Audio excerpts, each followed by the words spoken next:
Nós tivemos uma reunião com a FNEC, estava já marcada há algum tempo e teve de ser adiada por diversas vezes, calhou de termos a reunião hoje exatamente no dia seguinte ao PSD ter feito uma interpelação ao Ministro da Educação ontem no Parlamento. Uma interpelação que não correu bem, correu mal, na exata medida em que o Ministro não responde às questões que lhe são levantadas, sejam questões de ordem mais estrutural, sejam questões de ordem mais conjuntural. As questões de ordem mais conjuntural têm naturalmente a ver com a pandemia. Ele desculpa-se com a pandemia em alguns aspectos, mas a verdade é que o problema se arrasta, os problemas arrastam-se há muito mais tempo. Em primeiro lugar, um problema de ordem estrutural profundo é o envelhecimento do corpo docente, que leva a que, por exemplo, até 2030, 80% dos professores, por exemplo, de português e de estudos sociais, se vão reformar. O facto de a atratividade da profissão ser hoje muito baixa, leva naturalmente a que nós estamos perante um problema de médio prazo, em que se já hoje faltam professores, vão faltar muitos mais professores, porque se os mais jovens não são atraídos para a profissão, se os mais velhos, são a larga maioria, se vão reformar, está perante nós um problema que já devia estar resolvido, tem de ser resolvido rapidamente, porque a breve prazo ele é absolutamente insustentável e, como digo, já existe hoje. Essa falta de atratividade da função de professor tem a ver com diversas vertentes, mas uma delas que é fundamental é naturalmente a precariedade da profissão hoje. Se oferece a alguém um horário relativamente reduzido para ele se deslocar a não sei quantos quilómetros de sua casa, obviamente que o professor, não vou dizer que paga para trabalhar, mas já anda lá muito perto disso, porque depois tem de alugar uma casa, etc. E com o horário reduzido, o vencimento é reduzido também, e, portanto, é muito difícil conseguir atrair pessoas para essa profissão. Que é, aliás, uma profissão absolutamente estratégica para o futuro de um país.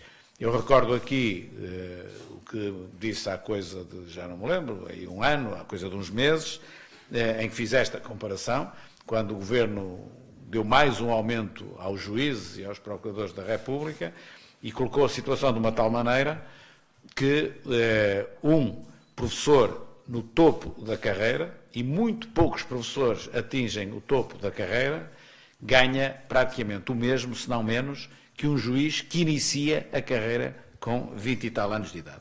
Por aqui se vê, enfim, a distorção de tudo isto e, no caso dos professores, a fraca atratividade para a função. Depois, há aquelas questões que o Ministro diz que, primeiro diz que não existem e quando diz que existem, diz que tem a ver com a pandemia, mas não tem a ver com a pandemia porque já no ano passado era assim e no ano passado não há pandemia. Há muitos alunos que no primeiro período, que agora termina, não tiveram uma única aula, por exemplo, de português, de matemática, de inglês, de biologia, portanto, é preciso ter consciência disto que nós estamos a falar neste momento, dezembro, chegamos ao Natal, terminou o primeiro período, e há alunos que não tiveram uma única aula de determinadas disciplinas. Portanto, nós agora só temos de fazer um raciocínio e dizer, imaginemos que são os nossos filhos e o que é que isto significa para o futuro dos nossos filhos. O Ministro ora nega, ora diz que a culpa é da pandemia, mas a culpa não é da pandemia, ela pode ter um nível de responsabilidade qualquer, mas a verdade é que isto já se arrasta para trás. E arrasta-se em larga medida, precisamente, pela falta de professores que já se faz notar. Isto é gravíssimo em termos do desenvolvimento de um país, penso que toda a gente entende isto. E quem não entende bem, repito, se fizer o exercício e disser assim, era um filho meu que estava em causa, uma filha minha que estava em causa, penso que todos entendemos o dramático desta situação e o que isto representa para o futuro dessas crianças em particular, desses jovens em particular, e depois para o futuro do país num todo, quando a sua juventude passa por dificuldades destas, particularmente aqueles que não têm meios para colocar no ensino privado e têm mesmo de estar num ensino público que não está capaz de responder. Perante isto tudo, O Ministro no Parlamento fez, enfim, a figura que nós ontem tivemos a oportunidade de ver, o que é profundamente lamentável, anda normalmente fugido, escondido, e quando aparece, se calhar, devia-se arrepender de ter aparecido, porque para fazer o que faz, mais vale realmente não aparecer. E é isto. Não sei se tem alguma questão. Tenho uma questão, mas não sobre este assunto em particular. Não. Tudo bem, agora se alguém tiver sobre isto, se não passar. Não é sobre isto. Diga. O Ministro acusou o PSD de fazer chicana política e de não dar contributos. Que contributos é que o PSD dá? Que sugestões é que existem para melhorar esta situação? O PSD dá sugestões. Primeiro, o que o Ministro diz é uma prova de fraqueza, como é evidente. Se reparar bem, o Ministro das Finanças, o novo Ministro das Finanças, faz a mesma coisa. Qualquer problema que existe, ataca o PSD. O que é bom sinal. É bom sinal, porque significa que estão preocupados com o PSD, significa que o PSD está a subir e eles estão em dificuldades e, portanto, não sabem responder e atiram com a responsabilidade para os outros. Há coisas ainda que eles atiram a responsabilidade para o governo do PSD de há não sei quantos anos, esquecendo-se que eles próprios já lá estão, já lá estiveram uma legislatura e esta é a segunda legislatura. O PSD tem apresentado através do seu Conselho Estratégico Nacional e particularmente apresentou no programa eleitoral um conjunto de ideias e soluções para esta área e para todas as demais, mas particularmente para esta área, até por uma razão muito simples. Hoje não é ele, mas quem dirigiu para o programa eleitoral do PSD, o professor David Justino, que é justamente a área dele, onde ele está mais à vontade. Hoje não é o Presidente do Conselho Estratégico Nacional, mas é o responsável ainda pela área da educação, portanto, consultando os documentos, estão todos na internet, não faltam ideias para resolver o problema, na certeza, porém, que nós não fazemos demagogia. Resolver o problema demora muitos anos. Quer dizer, um problema que se acumula anos e anos e anos não fica resolvido no espaço de 12 meses nem de 24 meses. Mas quanto mais depressa, melhor. E tudo começa, em minha opinião, pela dignificação da função de professor. Seja a que nível for, mas particularmente no ensino básico e secundário. Eu tinha para lhe questionar o facto de se eventualmente já tive a oportunidade de ver todo o plano de reestruturação da TAP, já falou há uns dias que está 200 euros a cada português, já tive a oportunidade de ler ao pormenor do plano e de perguntar sobretudo para a região norte o que é que isso implicará, tendo em conta que já percebemos que os voos internacionais vão passar a ser de Lisboa e Carmo Norte vai passar a ser Está a cumprir na plenitude a sua função de jornalista. Sabe porquê? Porque está-me a fazer uma pergunta óbvia, que é a pergunta que provavelmente 10 milhões de pessoas que estão fora da situação fariam. E não estão à espera que eu vá responder o que eu vou responder. É que esse plano da TAP, para o qual nós temos de dar, não se sabe em quanto, mas sempre acima de 3 mil milhões de euros, não foi apresentado, nem ninguém o conhece. Não foi sequer apresentado no Parlamento. E quando o PSD pediu o plano, o Ministro disse que, neste momento, não podia dar o plano. Portanto, o plano não é do conhecimento de ninguém. A coisa que nós sabemos é o que o Ministro das Infraestruturas diz sobre o plano. E ele é que diz que serão 3 mil milhões de euros, ou 3,2, ou uma coisa assim. O que me levou a mim é poder fazer uma conta, cada um de nós, em média, tem de dar pelo menos 300 euros. Cada português, em média, naturalmente, uns vão dar pouco ou nada e os outros vão dar muito, depende da forma como cada um contribui com os seus impostos, mas, em média, cada português vai dar mais de 300 euros para a TAP, para lá de tudo o que já deu ao longo desta história. Isso eu sei dizer. O que está lá no plano, não sei. Por outro lado, uma coisa que me preocupa, que me vieram alertar para isso, e eu não sei se é verdade, mas que me está a preocupar, e isso tem de ser esclarecido, é-se também da reestruturação da empresa, designadamente ao nível de custos, e em particular das despesas com o pessoal. Eu ouvi, espero que não seja verdade, que essa reestruturação é para os primeiros 4 anos, e depois ao fim de 4 anos, ao 5º ano, volta tudo à estaca zero. Bom, isso, se assim for, é um presente envenenado. Imagine que quem estiver na TAP, quem estiver no governo ou quem estiver na administração da TAP, 5 anos depois, volta a ter com os custos todos. Se for verdade mas compete ao Governo, já que não mostra o plano, elucidar-me se isto é verdade ou é mentira, porque se isto é verdade, é gravíssimo, gravíssimo. Estamos a meter dinheiro, poderemos vir a estar a meter dinheiro na TAP, tudo indica que é isso que o Governo quer, se a União Europeia o permitir, e estamos a pré-anunciar mais dinheiro que lá temos de meter. Portanto, a minha posição sobre a TAP não altera nada, porque eu não conheço o plano. O que lhe tenho a dizer, sim, enfim, o que foi ouvindo leva-me a estas questões que eu agora estou a dizer. Agora, o que é que eu quero da TAP? É uma coisa muito simples. É um plano de reestruturação que nos dê completa confiança de que aquilo que agora lá for injetado é isto, ponto final, parágrafo, e ficamos com uma empresa viável e que cumpre o serviço público. Porque se é o Estado que lá está, não devia estar, em minha opinião, dado o historial da empresa, mas se é o Estado que lá está, tem de cumprir o serviço público. E cumprir o serviço público, uma das partes das suas perguntas, é que o serviço público é para fazer de Valença a Vila Real de Santo António, passando pelas regiões autónomas, não é para centrar tudo num único exclusivo aeroporto, que neste caso é o de Lisboa. Porque se for para concentrar tudo em Lisboa, ou tudo em Faro, ou tudo no Porto, ou tudo aqui, ou tudo ali, isso é uma iniciativa privada que agirá em função do mercado. Se é o Estado que está na TAP, se são os portugueses que pagam a TAP, e têm de parar de pagar, isso para mim é claro, e têm de parar de pagar, então, pelo menos, a TAP, se é pública, tem de fazer serviço público. E fazer serviço público é servir as regiões todas do país. Isto para mim é absolutamente claro. Há condições para isso tudo? Eu não sei, desconfio que haja, mas veremos. Tinha outra questão para lhe colocar relativamente à desmobilização da refinaria da Galp para Sines. Sim.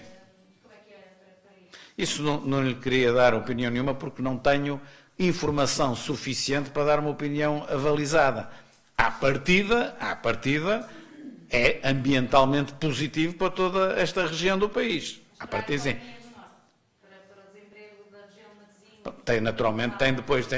Tem de haver naturalmente dinamismo económico para absorver o desemprego que, entretanto, se gera por essa transformação. Mas eu aqui não me queria adiantar muito, porque eu não tenho. A única informação que eu tenho é aquela que me está a dizer a Galp tem como intenção fechar. Bom, à partida, a Galp tem como intenção fechar algo que ambientalmente não está bem. É uma notícia positiva, não é negativa. Nós não podemos ver mal em tudo, quer dizer, queremos uma coisa, depois quando fazem passamos a dizer mal. Temos é depois ver a forma como tudo isso vai ser feito, para poder ter uma opinião avalizada, mas à partida a notícia não é má, se for tudo bem feito, não é má. A questão social, com certeza, como em tudo na vida, vamos ter de a reparar, de a acompanhar, mas também deixe-me dizer uma coisa, que é, no futuro, no presente e no futuro ainda para mim, e muito mais para si, que é muito mais nova, nós vamos ter permanentemente na economia nacional e mundial situações dessas, permanentes reconversões. Como já ouviu, de certeza muitas vezes, há muitas profissões que hoje ainda existem e vão acabar, há muitas profissões que existiam quando eu era miúdo e hoje já não existem, e no futuro vão ser criadas muitas profissões, sabemos nós, que ainda nem imaginamos o que serão. Portanto, hoje em dia as coisas são muito diferentes daquilo que eram há 30 ou 40 anos atrás. Presidente, o Rui Moreira foi acusado de um crime de prevaricação, um processo que também vem desde a altura em que era Presidente de Câmara. Disse várias vezes que isto tem a ver com as eleições e que o tem a ver com as eleições. Reconhece algum fundo de verdade a estas acusações que o Rui Moreira faz aos partidos da oposição? Ao longo do tempo já dei a minha opinião sobre esse processo. Neste momento, aquilo que se constata é assim, o processo está completamente na Justiça, a Justiça investigou e acusou. O que é que alguém da política tem a dizer? Não tem a dizer nada, está na Justiça. Esperemos que a Justiça seja competente para fazer um julgamento justo de uma situação e de um negócio que tem contornos, obviamente. Acha que será possível dirimir esta investigação durante o ano eleitoral? Estamos em tempo online das autárquicas, mais ou menos. O que é que acha? Olha, no crime, estamos a falar da parte criminal, no crime é um bocadinho mais rápido, mas, por exemplo, no administrativo, 10 anos seria rápido, não é? Porque há casos no administrativo que se arrastam 15 anos ou 20 anos. Aqui o crime é mais rápido e mesmo no cível também é mais rápido. À velocidade que a justiça portuguesa anda, Mas acha que Rui Moreira devia... deve ter a mesma opinião que eu e que mais 10 milhões de portugueses. Acha que Rui Moreira devia sair de funções? Não acho nada. Como digo, está na justiça, acho que não... Antes de estar na justiça, até a política deve dizer isto é uma vergonha, a justiça não investiga, não faz, não... Fez, investigou, neste caso acusou, podia arquivar, não arquivou, acusou. O que é que quer que eu lhe diga? Agora é a justiça que tem de tratar. Obrigado. Diga.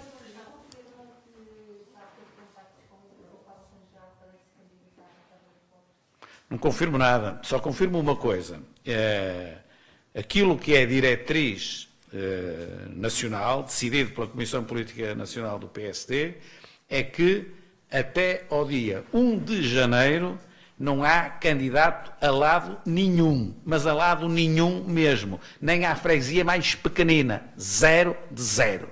Isto tem de ter organização, tem de ter disciplina e tem de ter método.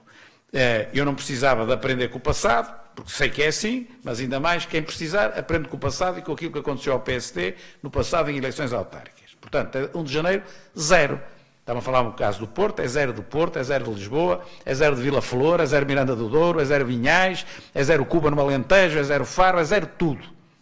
E isto praticamente foi cumprido, só foi furado por 2 ou 3 pessoas no país. Vamos entrar em janeiro e as coisas agora vão ganhar outra dinâmica. Sendo certo também, já me está a falar em autárquicas, eu aproveito para dizer que em janeiro temos a campanha eleitoral para as eleições presidenciais. Não me parece que seja o melhor momento para andar a anunciar candidatos, porque há concelhos onde praticamente só há um candidato, é óbvio, e, portanto, o momento para o anunciar, enfim, deixa de, digamos assim, de ser assim tão relevante a partir do dia 1 de janeiro. Mas janeiro ainda não me parece, francamente, a melhor altura. E depois os candidatos têm de ter uma parte burocrática, as conselheiras têm de reunir, têm de preparar distrital, têm de preparar nacional.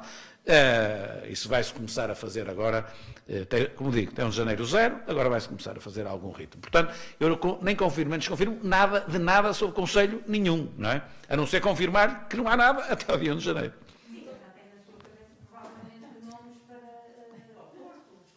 Sim.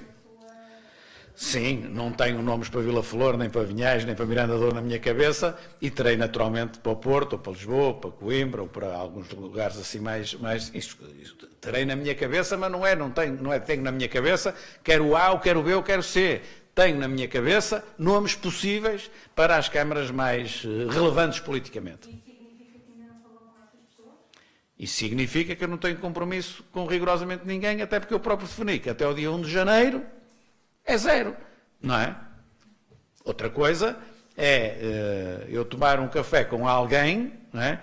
E perguntar o que é que esse alguém acha para o conselho dele. Isso pode acontecer, mas é uma coisa completamente informal e tem a ver com situações dessas, não é com uma estratégia completamente montada. Eu fui candidato aqui ao Porto a primeira vez, apresentado no dia 25 de abril, 24 de abril ao fim do dia, para eleições que se vieram a verificar em dezembro. Portanto, de abril para dezembro. Agora é para outubro. Devo-lhe dizer, por experiência própria, já expliquei isto a muita gente, toda a gente comenta tudo e sabe tudo. Eu aqui fiz o terreno e sei como é que é. Alguém que se anuncia em abril para dezembro, ou que se anuncia em fevereiro para outubro, que é a mesma coisa, passado 60 dias já não sabe mais o que é que há de fazer porque já inventou tudo e ninguém lhe liga porque as eleições ainda estão muito longe. Tem de haver calma. Doutor Rodrigues, em relação ao abate de animais, Sim. O PSD já disse que quer ouvir o presidente do ICNF. Que outras medidas é que têm de ser tomadas? Eu acho que a medida mais importante, e penso que já foi pedido isso, é uma investigação do Ministério Público. Eu acho que aquilo é absolutamente miserável, aquilo que aconteceu ali, e ainda por cima as pessoas tiram as fotografias como tiram e mostram os animais todos no meio do chão, quer dizer, ainda choca mais a sociedade do que aquilo que chocaria se soubesse que aconteceu e não tivesse fotografia. Agora, sabendo que aconteceu e com fotografia, aquilo choca qualquer um, uma barbárie. E, portanto, a investigação do Ministério Público a mim parece-me fundamental, até porque, entretanto, ou me disseram, ou li, já não sei bem, há a ideia para construir ali uma central fotovoltaica e, portanto, há já pessoas a fazer uma associação se realmente aquilo não foi uma matança propositada para tirar de lá os animais que não podem lá estar, se quer fazer lá a central fotovoltaica e, portanto, quando se retira a licença àquele espaço, está-se a fazer aquilo onde se pretende chegar. Não, eu nem acredito, aliás que eu não conheço o dossiê, estou a dizer isto só para justificar aquilo que eu acredito. O que eu acredito é que tem de haver uma investigação do Ministério Público. Entretanto, ouvi uma história, ou li, já não sei, uma história deste género. Mas cabe ao Ministério Público ver se há aqui um nexo de causalidade, ou se não há nexo de causalidade nenhum, e se há algum crime ou não há crime nenhum. Tá? Muito obrigado.